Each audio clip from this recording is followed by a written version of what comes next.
Bonjour à tous. Alors aujourd'hui on va voir qu'est-ce qu'un ransomware.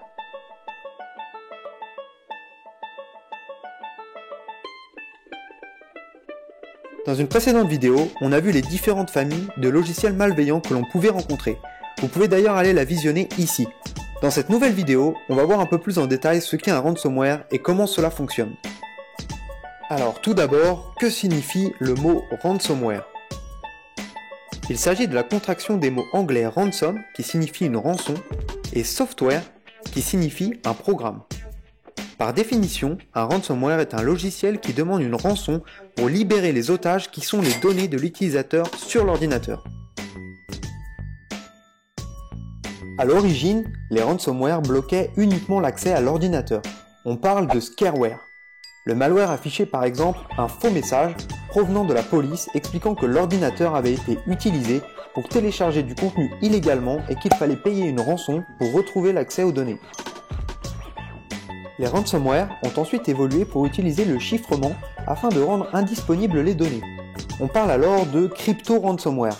Les données sont donc chiffrées au moyen d'algorithmes de chiffrement tels que AES ou encore RSA. On reviendra en détail sur ces algorithmes dans une autre vidéo. On peut notamment parler du ransomware CryptoLocker qui infecta plusieurs millions de machines à travers le monde. C'est l'un des premiers ransomware à utiliser le Bitcoin comme monnaie pour la rançon. Avec l'avènement de ce type de malware, on a vu arriver des ransomware avec des fonctionnalités différentes. C'est le cas par exemple du ransomware Jigsaw, inspiré du film éponyme. Ce ransomware avait un côté sadique puisqu'il supprime une partie des fichiers chiffrés toutes les heures si la rançon n'est pas payée. On a également pu voir des ransomware qui ciblent des sites web, tels que WordPress qui est un logiciel permettant de gérer un blog en ligne. EV Ransomware infecte les sites WordPress via une vulnérabilité et chiffre les données sur le serveur, rendant indisponible le site web tant que la rançon n'est pas payée.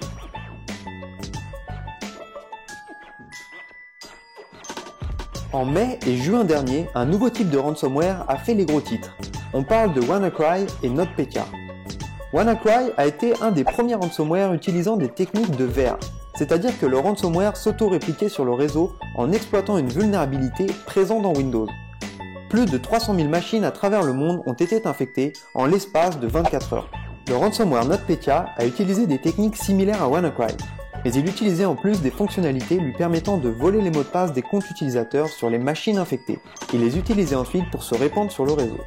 Une particularité de ce ransomware est qu'il chiffrait non seulement les données sur l'ordinateur, mais également le secteur de boot, empêchant complètement l'accès au système d'exploitation.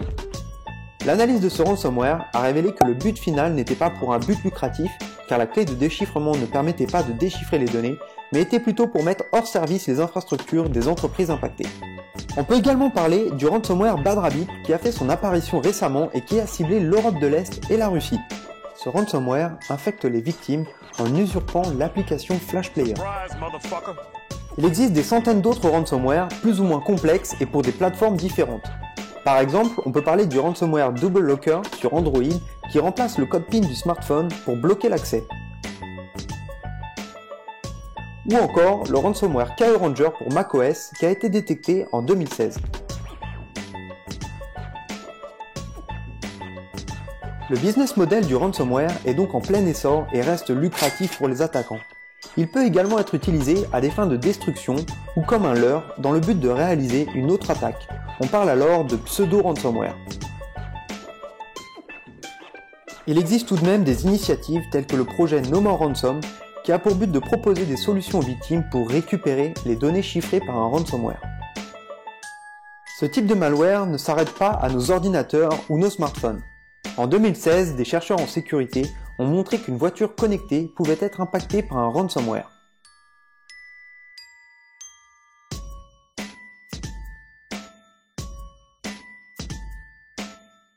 Avec le développement des objets connectés, on peut s'attendre à voir de plus en plus de ransomware impacter notre vie quotidienne.